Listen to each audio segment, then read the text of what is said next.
एक पत्र लिहिलं, दोन पत्र लिहिली, एक पत्र लिखा दादा हमने, भुसे माझ्याकडे आले, 2 पत्र लिखा हमने। उसके बाद मंत्री दादा भूसे मेरे पास मला आए। म्हणाले की आम्ही काय म्हणतो एवढं समजून तर घ्या।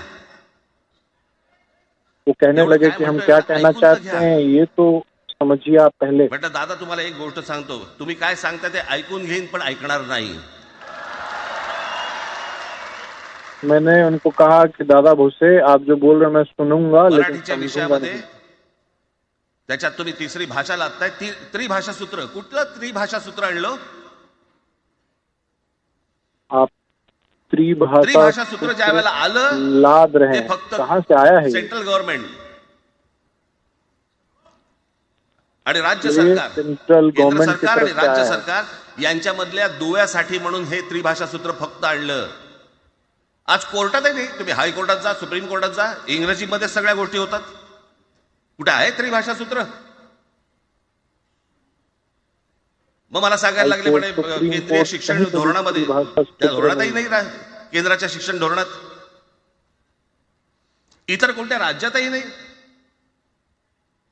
ये किसी और राज्य में भी नहीं है। महाराष्ट्रात प्रयोग करून पाहिला तरी दक्षिणेची राज्य तर हिंग लावून विचारत नाही त्यांना।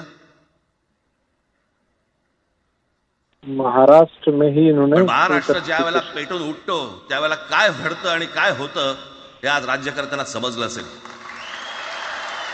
जब महाराष्ट्र उठता है त्याशिवाय का माघार घेतली? क्या होता है ये राज्य सरकार को पता चल गया, तभी इन्होंने विनाकारण कानून पीछे लिया।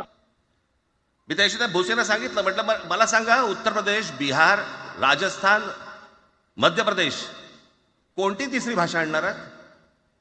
मुझे बताइए उत्तर प्रदेश, राजस्थान, बिहार, मध्य प्रदेश में कौन सी पाहिजे। चीज की भाषा सीख रहे हैं लोग? गंमत बघा, हिंदी भाषिक राज्य आहेत ती आर्थिकदृष्ट्या मागास, आणि हिंदी न बोलणारी जी राज्य आहेत ती आर्थिकदृष्ट्या प्रगत, आणि वर आम्ही हिंदी शिकायचं। जो हिंदी बोलने वाले राज्य नहीं है वो आर्थिक रूप से प्रगति पर है और फिर हमें कहते हैं कि हिंदी सीखो। जे हिंदी बोलत नाहीत त्या राज्यांमध्ये, हिंदी बोलत असलेल्या राज्यांमधनं नोकरी धंद्यासाठी लोक इकडे येत आहेत आणि हे म्हणतात हिंदी शिका। कोणासाठी शिकायचं?